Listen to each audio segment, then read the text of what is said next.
Hi there. Do you know somebody who's been on a mission, a long-term mission to another country to preach the gospel and to spread the word, the good news about Jesus Christ? It's not easy, is it, for them?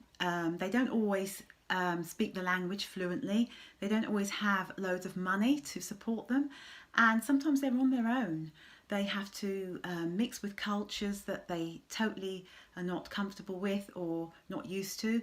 And they have to see practices and other sort of things going on that they're not used to in their day-to-day life.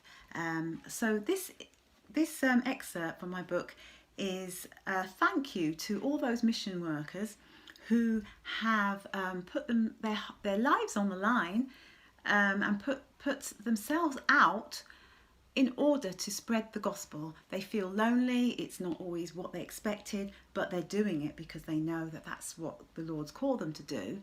And yeah, this is just a thank you. So the chapter's called Thank You to the Faithful Mission Workers.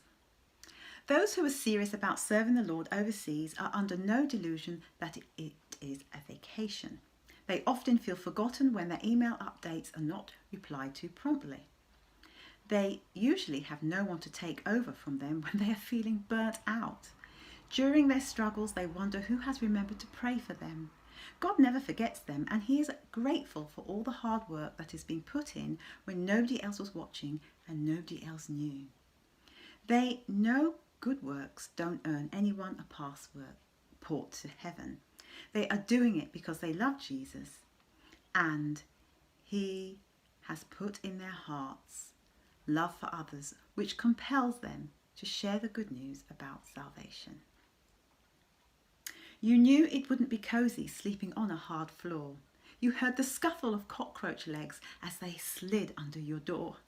You knew you'd need some t-shirts that could handle getting wet from all the sudden downpours and a shoulder drenched in sweat. You knew you'd lie awake listening to a cricket, but nothing put you off buying a one-way ticket. It was never going to be easy leaving it all behind, fleeing to a country, not knowing what you'd find. You've been learning the language each day and every week, yet the locals collapse in laughter every time they hear you speak. Often it's hard to swallow after taking a small bite of your host's funny tasting gastronomical delight. It's cost them a week's wages to cook this for you, and yet you can't help wondering what happened to their pet. But this is your calling, and there's a smile on your face, for you know without a doubt that you're in the right place. Thank you for your sacrifice, for fitting your own will.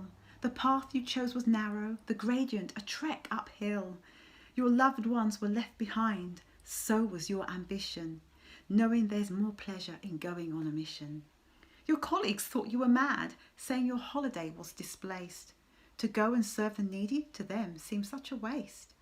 If you'd stayed at home, by now you could be rich, but you preferred to hold a hand and pull it from a ditch. You preferred to hug, though the smell was unbearable. You ditched your fancy jeans for clothes that were unwearable. Others, who could not go, stayed behind and prayed. Others still gave finances because they were not afraid. They knew the funds would multiply, and where desperation was rife, they knew that God would use it to save another life. You all have sacrificed your personal goals. You good and faithful servants have a heart for people's souls. You did this for Jesus, and one day you'll see the rewards that await you in eternity. Thank you.